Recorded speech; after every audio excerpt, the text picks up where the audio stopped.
Figure it out. Hello, this is Adam Koralik from Figured Out Productions. The following video is a video of some kind, and I hope you enjoy it. Hey guys, it's Adam here, and today we're going to be doing kind of a throwback. I used to do a lot of videos like this back in like 2011, 2012. I'm old. I've been on YouTube for a long time. I actually started in 2009. I've been on the platform for over a decade. I'm old, man. It sucks. But anyway, so back those days, a lot of the time what I would do is just kind of find something I had that I was excited about that I wanted to talk about for one reason or another. This is kind of like that, but at the same time, this item, while I've had it for a long time, has recently been massively improved, and I kind of want to talk about those improvements, so mixing the old with the new. But more or less the purpose of this video is to talk about the Sega Saturn in 2020 and kind of see what kind of improvements have been made to it, what kind of changes have been added to it, if you will, that allow modern players to enjoy the experience better. And if perhaps for first-timers, like what you might want to do if you're trying to get into the Sega Saturn proactively, things that might enhance the experience ultimately. The first place I would actually start with on that is these. This is the Retrobit Sega Saturn controller. At first, I did a video on this actually. I kind of thought this thing was going to suck originally, but it actually was quite good. Sega officially licensed these. They used the original molds. These are really solid controllers made by basically by Retrobit and Sega, which is awesome. They even have 10-foot length cables as opposed to the originals having 3-foot. So, and you can get these over at like Castlemania Games, and there's a whole bunch of other places that sell them. This would actually be the first place I would start. Is if you're thinking like, hey, I want to get the console and some games and controllers. I've noticed that Saturn controllers don't age as well as a lot of other controllers, so getting new ones is quite a nice upgrade for your system, especially with that additional cable link. But they do have wireless ones too, but those I've not used. Now the console itself, Saturns in general are pretty reliable. Sega built very nice lasers in these things. They typically work. It's not like, say, the Dreamcast where the lasers are known to die very easily. So generally they were built like tanks, and generally they'll work. However, unlike, say, 2011 and 2012, when I did a lot of strange videos about just random things that I noticed like this, the Saturn is no longer cheap and easy to find. There was a time where you could find the hardware for like nothing. Like I used to find them in, I believe this particular unit, I found in a dumpster. I don't know, I think it was this one. I did a video on it cleaning it years ago. Like someone just threw away the console and it worked just fine. I just had to clean it up. And I used to find them, like people would just flip them on eBay for like nothing. You could go to pawn shops and Goodwills and they were just a dime a dozen. More so the Model 2s. Which if you want to play like a straight disc or whatever, that's the model to get. However, for the purposes of our video, you're really going to want a Model 1, but we'll get back around to that. Now, the Sega Saturn had a bunch of hardware released for it to help enhance the experience back in the day. They could do additional things. We're going to kind of go over a couple of those items real quick before we get to the meat and potatoes of this video, and probably why you're watching it in the first place. A couple of random add-ons they had in true Sega fashion, although these don't really count, and they're not a 32X or Sega CD. This is the VCD card, also known as the Photo CD card or the JVC decoder. So it was like an MPEG-1 decoder. This would actually plug into the back of the console. I did an entire video on this thing years ago. That's what I'm talking about when I say I did a lot of weird stuff. I was like, oh, I'll make an entire video about this thing. But this thing was actually pretty neat. I didn't think much of it until I tried using it. It was an MPEG-1 decoder that in Asia, VCD was a very popular, the video CD. It was a popular format as opposed to, say, VHS, which never really was over there. And so the idea was to have a lot of consoles be able to play it. The Saturn had no native ability to play MPEG-1 format, so if you plugged this in, you would have VCD compatibility, or at least you could.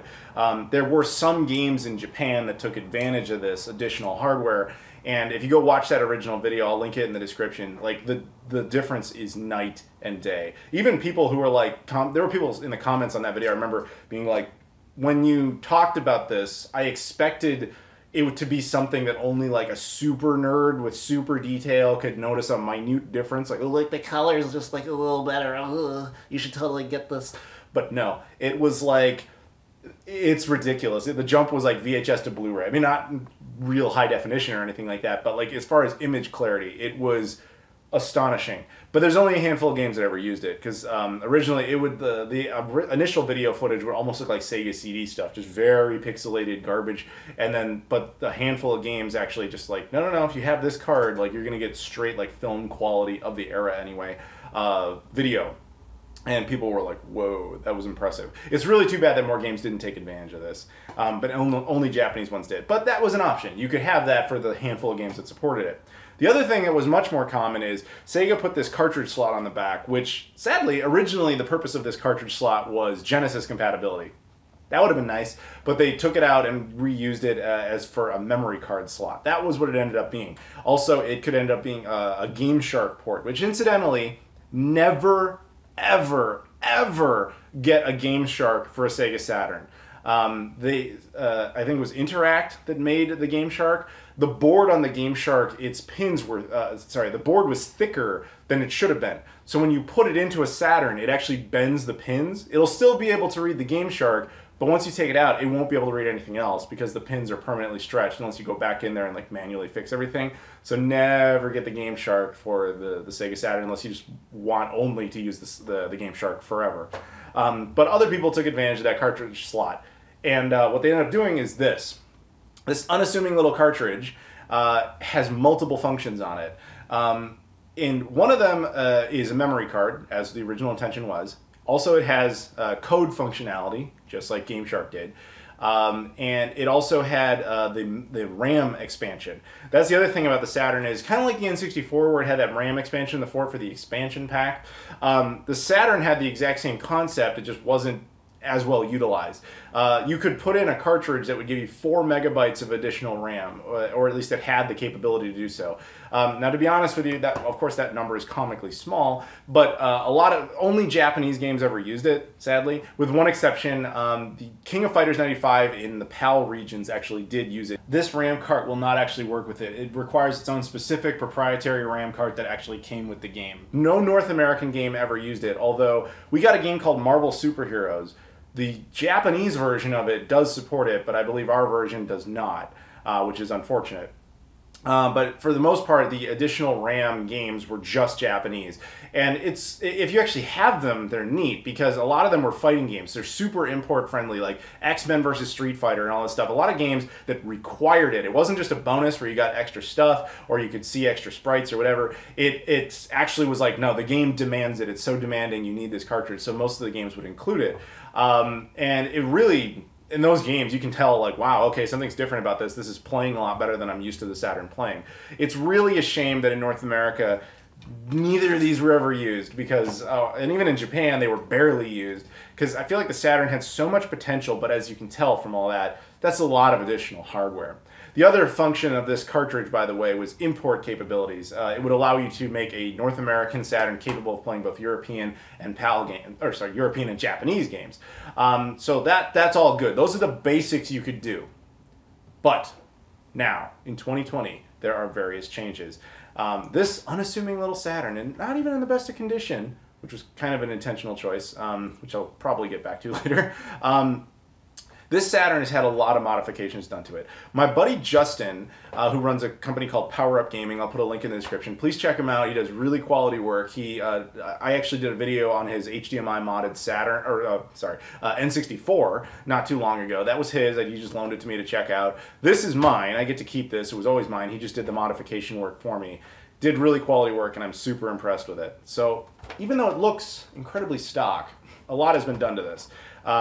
We'll just go ahead and lift it up. Now, the first thing you might notice is the disc tray is no longer there. Oh, we'll get back to that. That's the obvious thing. But let's talk about some of the special stuff. Underneath the board, which you cannot see, is there's a whole bunch of additional wiring. He did 3 things with this. Other than doing recaps and stuff, he did a lot of future-proofing. He went in and cleaned, did recaps, all that sort of stuff. But he also did a region-free BIOS mod. Icing on the cake, really, but very nice. The next thing he did, which I was like, I didn't know you could do that. One of the things that really sucks about the Saturn is its method by which you save games. It had 2 options that both sound great. A memory card and internal storage. Wow, that sounds awesome. What's wrong with that? Most developers could not decide which one they wanted to do because apparently nobody could really figure out how to save to both, or one or the other. You had to just kind of pick one. That seemed to be the case. Now, I'm not saying that is actually the case, but what I've noticed is certain games like Panzer Dragoon Saga, for example, you load that game up and you have a memory card in the system, the game will actually say, like, take the memory card out, we can't, and turn off your console, take out the card, and restart. You can only save to the internal memory, which was annoying. The thing about the internal memory that sucked was that it was entirely dependent upon a little watch battery that's right here in the back of the console. Now this watch battery dies very easily. So the second this watch battery dies, all of your saved games go with it. The Saturn was annoying because you always felt like, I mean, I'm sure a lot of you would agree, when you're playing a game console and a series of games, there's this point of pride of, hey, these are the games I beat on it, and look, I can prove, and I can go back and revisit and look at all the stuff I did. With the Saturn, in a lot of cases, you couldn't do it, because if it was internal storage only, you couldn't transfer the save over to a memory card. You could not keep your save. And your save would inevitably be wiped as soon as that battery died, and trust me, that would happen pretty quickly. There were just some boneheaded moves with stuff like that. So how did you get around that?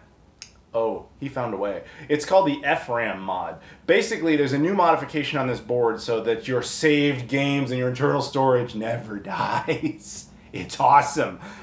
So, yay, I now can save games and not have to be worried about, you know, trying it again a week later and having them all be wiped out just because the stupid battery died, which is fantastic. I'm very happy about that.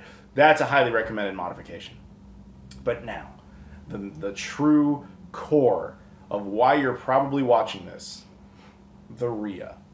Now, that's, like I said, the most obvious thing here is the Rhea board modification. Now, the CD tray is gone. What this essentially is a SD card reader that's also has been installed into the console, similar to the way the GDMU would be installed into the Dreamcast, though the Dreamcast was a simple plug and play. You'd pull out the GD-ROM unit and plug this in and you were basically done. As far as I know with the Rhea, it does require some level of soldering, so it's not a simple plug and play anymore. At least that's what I was led to believe. I did not install this myself, obviously. And then he created this 3D printed molding there to kind of hold it in place and give it a nicer shell. But this thing basically replaces the tray, and then you can load your game. You can put games onto an SD card, put the SD card in, and then boom, you're playing your games off an SD card. Now that has various advantages. In addition to preserving your collection and all that stuff, you can play, you know, homebrew and all that sort of stuff on there. But you can also house like every game ever for the most part if you really want to. And load times are much better and things like that. So let's deep dive a little bit into how the Rhea works, as far as from the user perspective. What I did is I've noticed that SD cards have come down substantially in price. This is actually using a 512 gigabyte card that I put into it, which it would sound like it should be expensive, but it really is not. They're really not very expensive anymore.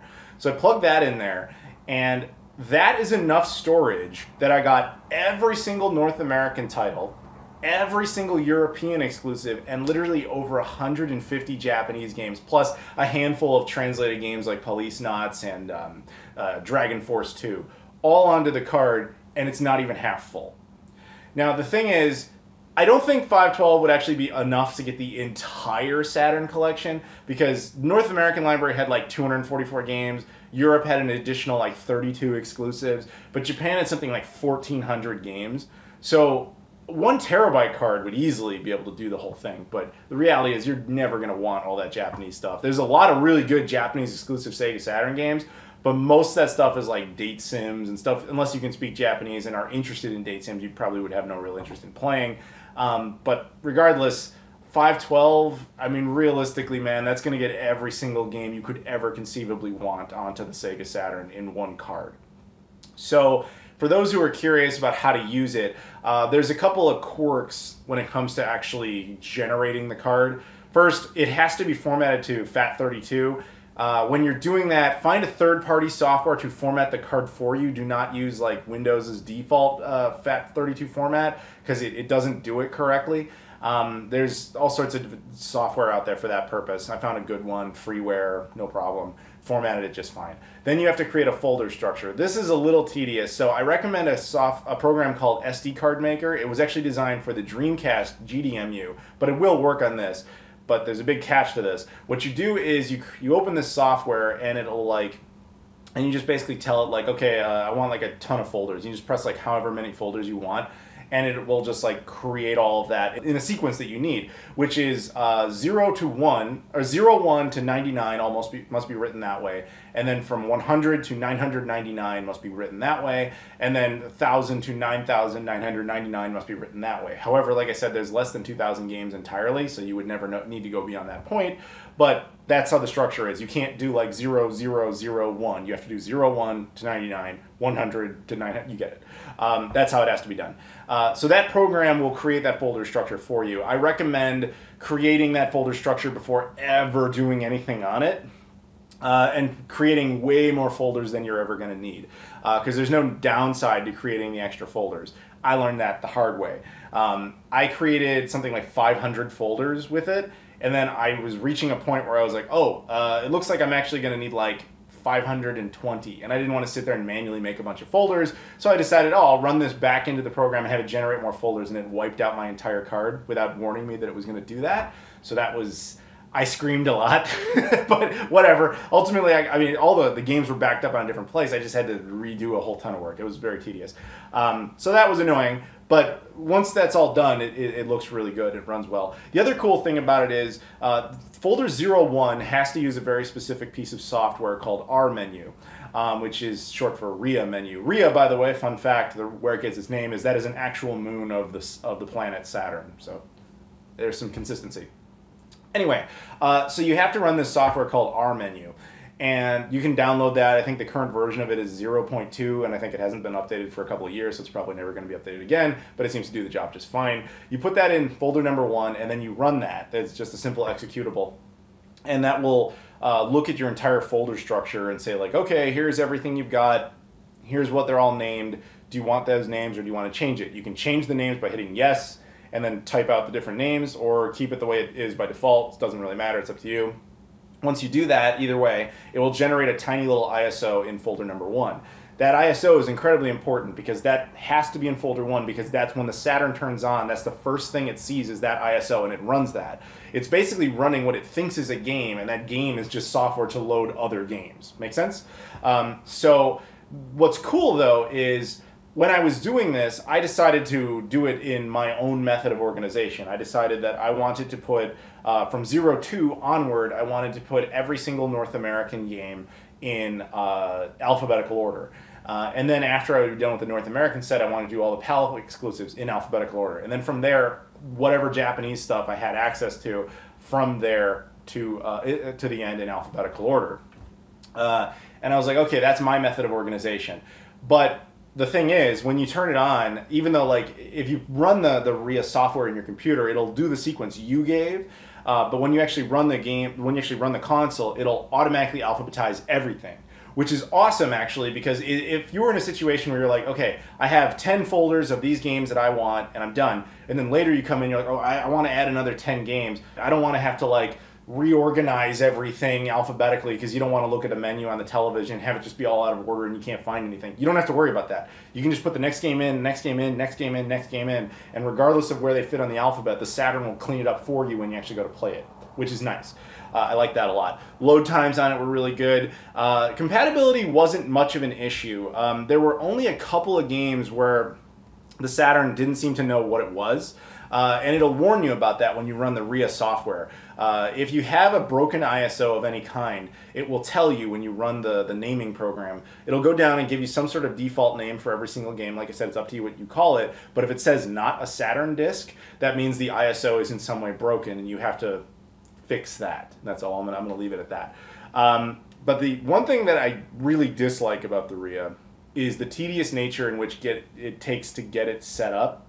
Here's the thing, for some of the older guys out there like me who remember doing this, we were all conditioned in the early aughts that when you're backing up Sega Saturn games, what you're supposed to do is use a format called bin and queue. And the ideal software for doing this was actually old software called CDR-Win. How many actually remember that? That's going back a way because that program last updated in the year 2000. But yeah, anyway, so that was a thing. Everybody was like, that's the software. Old technology likes to work with old technology. It's just a thing. So all the stuff, all my own games that I keep backed up, I had ripped myself in bin and queue format because that's what everybody said to do. Because back then, one of the big rules was do it that way, get the proper rip, don't do it through Windows 7 at the time, or Vista at the time. It was like use XP. I'm sure a lot of that doesn't matter as much anymore. But the real big rule was never use clone CD. Ever. Anybody remember that software? Don't use that. because that will mess with Saturn games. That's what we were all taught to believe. And the proof of that was, hey, you don't need to take my word for it. Rip Panzer Dragoon Saga in a bin and queue, then burn it. Rip Panzer Dragoon Saga in clone CD format, and then burn it. You will notice that the bin and queue version runs fine. The clone CD version crashes after the menu every single time. And they're like, that's just what happens with Saturn games. It does something weird in clone CD, so never use clone CD. What did Rhea do? It used clone CD. Now, to its credit, it doesn't seem to have a problem running it. It also uses CDI as a format, but you know what format it doesn't support? Bin and queue. And they make a note of that, like on the website. They're like, hey, here's all the formats it supports. Please note that it does not support bin and queue. And I'm sure they put it there just because everybody was like, dude, like, that's the format that everybody was ripping games to. So what that means is, for a lot of us old fogies who kept this data around, you have to manually convert every bin and queue over to one of those formats. It recommends actually clone CD. It's a tedious process to manually convert every single game and then pop each game into an individual folder and then line them up into a folder structure on an SD card, and then take the SD card and run through a titling system and change the title to whatever you want. Because a lot of the titles are actually just default titles. A lot of them are spelled wrong. A lot of them are, just whatever the programmer just decided to call it at that moment. They're vaguely accurate most of the time, but they can be cleaned up, or they're shorthanded. One thing that was interesting actually is, so there's a lot of multi-disc games on the Saturn, right? So like we were just talking about Panzer Dragoon Saga. So when I was doing it originally, I set up Panzer Dragoon Saga, and like I saw Panzer Dragoon Saga repeated 4 times in the program because there's 4 discs. So I was like, oh, I better write down Panzer Dragoon Saga disc 1, disc 2, disc 3, disc 4. That way when I'm actually playing it on the screen, I'll know. But the Rhea is actually smart about this. I'm not really sure where it gets this information, but it's smart enough to know, like, oh, it already knows which disc is which, and it labels them for you. So you don't actually have to write. So, like, I can just call it Panzer Dragoon Saga in my own typing, and then when I boot it up into here, it'll actually say disc 1, disc 2, disc 3, disc 4. So it's good with the multi-disc games. It seems to know its stuff there. There was a couple where it was a little off. Like, infamously, there's a game called Enemy Zero. That game got cutesy about it, and they didn't say it's a 4-disc game, but they didn't call it a 4-disc game. They said disc 1 is actually disc 0, so there's 0, 1, 2, and 3. There's not discs 1, 2, 3, and 4, and that confuses the Rhea. So it actually considers the 4th disc as the first disc, and then the first disc as the second disc. The sequence is out of order, and there doesn't seem to be anything I can do to fix it other than just to remember which one is actually the correct starting point. But yeah, either way, it's still basically very smart about it. But ultimately, all of this is to say that this is where we are with the Saturn in 2020. This is almost the ultimate Saturn. Once I have, the Rhea in there, that mod, the FRAM mod in there, the BIOS in there, which, like I said, the BIOS is important because it helps with the 4 megabyte RAM card. So you got that in there. You got the VCD card in there. Like, dude, everything is under the hood in there, other than an HDMI mod. That seems to be like the one thing that isn't in there yet, so maybe one day that'll be a thing. But what I'm actually currently using out of it is RGB SCART, going into a FrameMeister, running that over to an M Classic, and man, it's so cool to actually see the Saturn running in 2020, like so beautiful, so clean, so nice, and so convenient. I just love that stuff. I love taking retro content like this and just finding all the ways to upgrade the crap out of it and just see where we can take it in 2020. It's really quite neat. It being a Model 1 is actually significant, by the way. So Model 2s, even though they're more common, unfortunately most of the mods that have been done to this thing will not work on that. So you do actually need a Model 1. They're harder to get, but at least the Japanese one you could probably get cheaper. Again, if you don't care about the condition of the case, then it won't be as big of a deal. But please note, with most of these mods, I guess a Model 1 is required. When it comes to running PAL exclusives on the Rhea, at least on a North American console, here's kind of what I learned. So there are 32 games that came out in Europe that North America never got on the Sega Saturn. And when I say that, I mean there were 32 games that we might have got them on the PlayStation, or Japan might have got them, but there were 32 games for the Sega Saturn in Europe that never saw Sega Saturn releases in the United States and Canada. That's how I'm defining it. So I tested all 32 of these, wondering if we were going to have any sort of region compatibility issues. And I don't mean just region coding, but more specifically the 50 hertz versus 60 hertz issue, because most PAL games run in 50 hertz and most North American TVs do not support 50 hertz. So luckily, of the 32, 27 of them ran without issue. And what that means is that 27 of them contained 60 hertz optional modes in them, and the Rhea just treated them as normal, so they ran that way.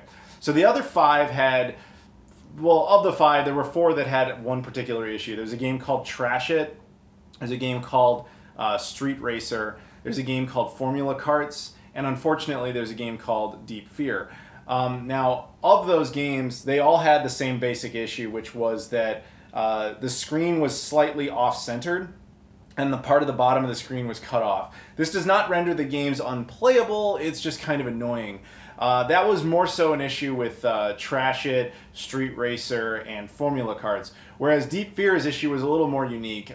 It seemed to cut off a little bit at the bottom, but that was less significant. What it also seemed to do is introduce a line of just random noise at the top of the screen. Essentially, it always looked like this green series of lines for some reason, and I don't really know what that was all about. But it didn't make the game unplayable, it's just kind of annoying. There was only one game that actually became totally unplayable as a result of all of this, and that was 3D Lemmings. This just did not work. You could not play this game. It would say there was no controller, yet it would respond to a controller. It made a ton of spastic noises. The screen was very much cut off, and it just became, it did not function. That was the only game I ran into that had this particular issue. So that's a thing. But the reason I bring this up is that the Rhea actually has an additional option to tackle this problem. I did not take this up, but there's an option in the Rhea if you do additional soldering to create basically a switch to go between 50 hertz and 60 hertz. Now, the reason you would want to do that is if your TV does in fact support 50 hertz, you could activate this switch on any given time to get one of those 50 hertz games to run. That way it looks normal on your television. But again, the problem with that is in addition to doing more work on the modification, you also have to have a TV that definitely supports it. And the reason I didn't want that to happen is because it's no longer optional, as far as I understand it. If the game has 50 hertz, the Rhea will just kick into 50 hertz automatically. And I didn't want that, especially considering that it's only 5 games that have a problem. And of the 5, 4 can still basically be played. So it's whatever. It's sad that Deep Fear is one of them, but yeah, so that's, but the majority, like I said, 27 of them work perfectly fine, and I therefore decided this wasn't worth it. Now, but that's from the perspective of an American using this. If you're in Europe, you might have a completely different situation, but that's, up to you. I think that'll about do it. I don't think there's really much else to say on that. So thank you very much to Justin for all the work you did on this. It was really very awesome. I look forward to really kind of discovering the Saturn more, because I've said this in the past. The Saturn was, to me, a lost console. I grew up on the Genesis. I knew about the 32X. I actually had a friend who had one, but I fell away from Sega and I went off to Nintendo and Sony and stuff in that era. But I didn't really hear about them again until the Dreamcast, which, of course, my favorite console of all time. It wasn't until I didn't hear about the Saturn until like years later, like retroactively. So it's like the Sega console that of the main ones, that I've really had the least exposure to. So it'll be really cool to be able to sit down and just kind of enjoy it for the first time, if you will. That's not really accurate, but in that sense, in 2020, being able to just kind of discover a new console that isn't new. And that's kind of what I was going for with this video. Hopefully, a lot of people out there have an interest in possibly doing exactly the same thing in a more modern way. So that's it. Thank you guys very much for watching. If you could like, comment, subscribe, and all that stuff, I really do appreciate it. Check out all the social stuff in the description. As always, thank you very much for watching, and I'll see you all later.